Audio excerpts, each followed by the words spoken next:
नमस्कार. निर्जास क्रिएटिव्ह कॉर्नरवर मी निर्जा तुमचे स्वागत करते. आज आपण पारंपरिक मराठमोळी बुगडी बनवायला शिकणार आहोत. ही सुंदर मोती बुगडी केवळ बुगडी म्हणूनच नाही तर आकर्षक कानातले म्हणून देखील वापरू शकतो. ही बुगडी तुमच्या ड्रेसवर, कुर्तीजवर आणि साडीवर घातल्यास नक्कीच आकर्षक दिसेल. चला तर मग सुरुवात करूया. त्यासाठी लागणारे साहित्य आपण सुरुवातीला पाहून घेऊयात. बॉल पिन्स, 0 mm गोल्डन मनी, 3.5 mm मोती, 4 mm मोती, 8 mm क्रिस्टल आणि इथे मी 20 गेज वायरचा 3 इंच एवढा तुकडा घेतलेला आहे.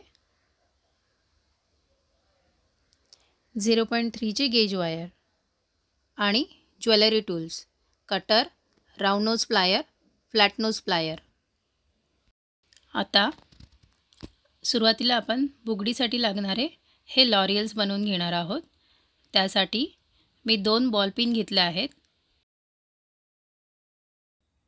त्यांना आपल्याला कटरच्या साहाय्याने मधोमध कट करून घ्यायचं आहे.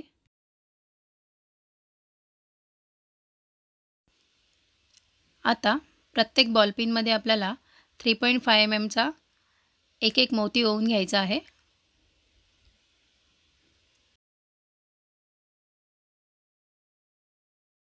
त्यानंतर आपल्याला राऊंड नोज प्लायर घेऊन बॉल पिन मोत्याच्या एकदम जवळ पकडायचा आहे आणि जी वरील एक्सेस वायर आहे तिला राऊंड नोज प्लायरच्या वरच्या बाजूने घेऊन मोत्याच्या आणि प्लायरच्या मधील गॅपमधून 2 ते 3 वेळा गुंडाळून घ्यायचं आहे.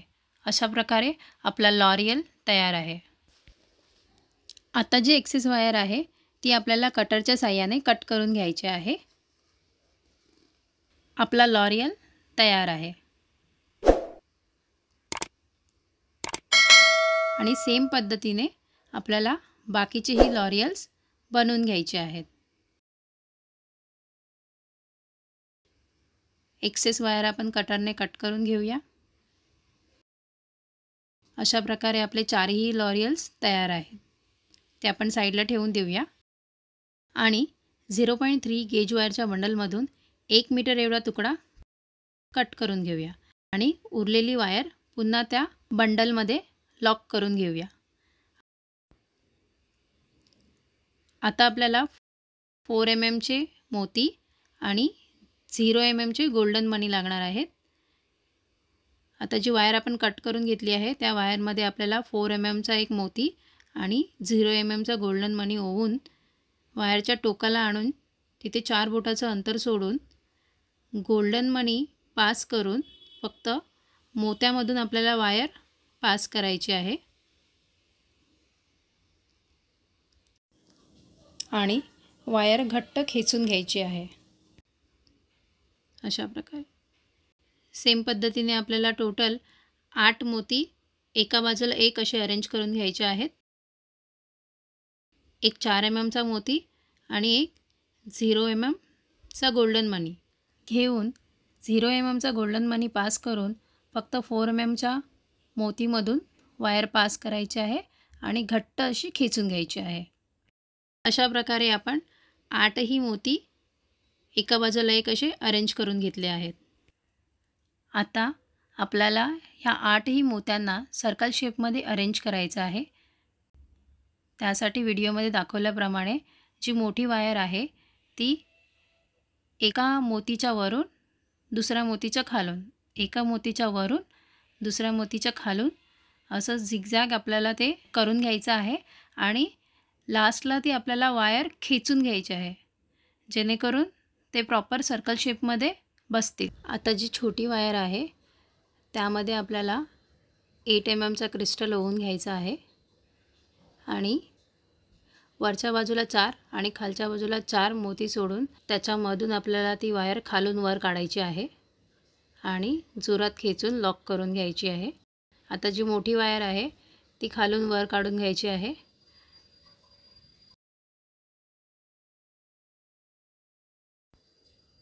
आणि त्या वायरमध्ये 0 mmचे 12 मणी ओवून घ्यायचे आहेत.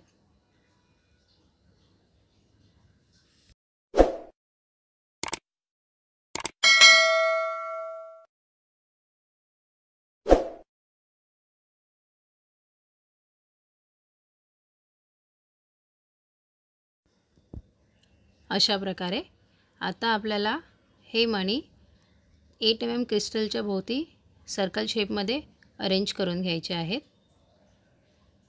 अरेंज करून झाल्यानंतर वायर एका साईडने खाली खेचून घ्यायची आहे आणि जो तो सर्कल आहे त्याला दोनदा ट्विस्ट करून घ्यायचा आहे, म्हणजे तो लॉक होऊन जाईल. आता त्याला पुन्हा आपल्याला क्रिस्टलच्या बाजूने अरेंज करायचं आहे, सेट करून घ्यायचं आहे त्याला. आणि त्याच्यानंतर जी मोठी वायर आहे ती खालून वर काढत मोत्यांमधून वर काढून 0 mmच्या मणीमधून ती वर काढायची आहे आणि तिला पुन्हा खालच्या बाजूला खेचायचं आहे, म्हणजे ते मणी तिथे 0 mmचे लॉक झाले.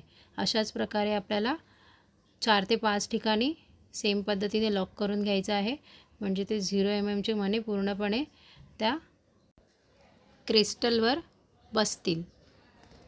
हे करत असताना जर वायर कुठेही फोल्ड झाली तर आपल्याला ती सरळ करून मगच खेचायची आहे, अदरवाईज ती तिथे तुटण्याची शक्यता असते. अशा प्रकारे हे आपलं फ्लावर रेडी झालेलं आहे. तर ते आपल्याला एका साईडला ठेवून द्यायचे आहे आणि 20 गेजच्या वायरचा तुकडा घेऊन राऊंड नोज प्लायरने खालच्या बाजूला एक लूप क्रिएट करून घ्यायचा आहे. आता त्या लूपला फ्लॅट नोज प्लायरच्या मदतीने बॅक बेंड करून घ्यायचं आहे आणि त्याला ओपन करायचं आहे. आता त्याच्यामध्ये आपल्याला हे लॉरियल्स आहेत ते टाकून घ्यायचे आहेत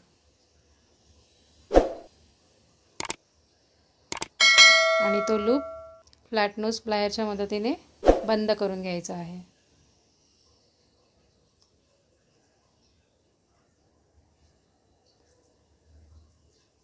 अशा पद्धतीने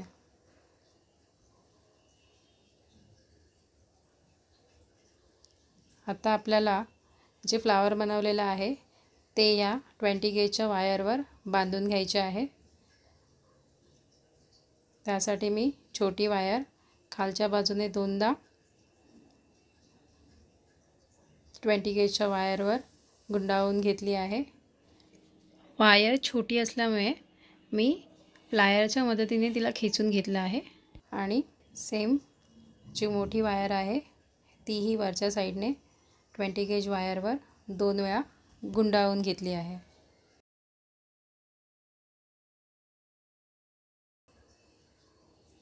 अशा पद्धतीने आता आपल्याला पूर्णपणे ते फ्लावर बांधून घ्यायचं आहे 20 गेज वायरवर, जेणेकरून ते हलणार नाही.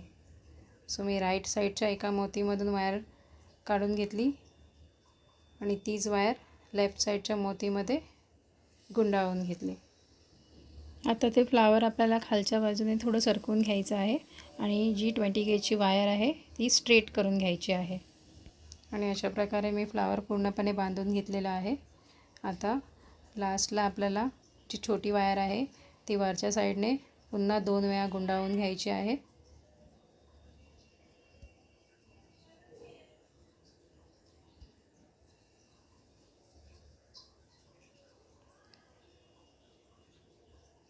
आणि जी एक्सेस वायर आहे ती कटरच्या साहाय्याने कट करून घ्यायची आहे.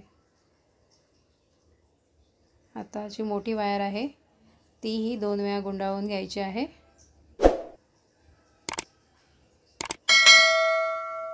आणि त्यानंतर 4 mmचा जो मोती आहे तो त्या 20 गेजच्या वायरमध्ये टाकायचा आहे आणि मोठी जी वायर आहे ती त्या 4 mm मोतीच्या पाठच्या साईडने घेऊन वरच्या साईडला 3 ते 4 वेळा गुंडाळून घ्यायची आहे.